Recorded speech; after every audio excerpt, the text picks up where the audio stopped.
to acknowledge that if you've got an investment that measures the FTSE 100 index at the start of the term and the FTSE 100 index at the end of 5 years or at the end of 6 years, then it's very crucial as to where the index is at the end of that 5-year period. And it's just possible that the market could plummet just on the anniversary of the maturity of that contract, with the result that where you would have got a gain if it had matured a week before, you end up with just getting your capital back, or potentially in worst case scenario, a loss is exaggerated.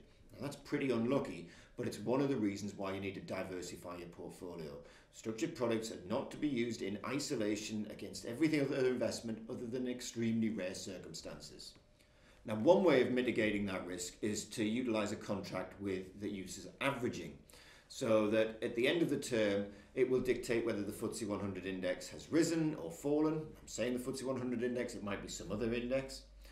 And it will dictate the extent of that rise or fall by reference to the starting level, and then perhaps the average level of the index over the final 3 months or final 10 days or the final year.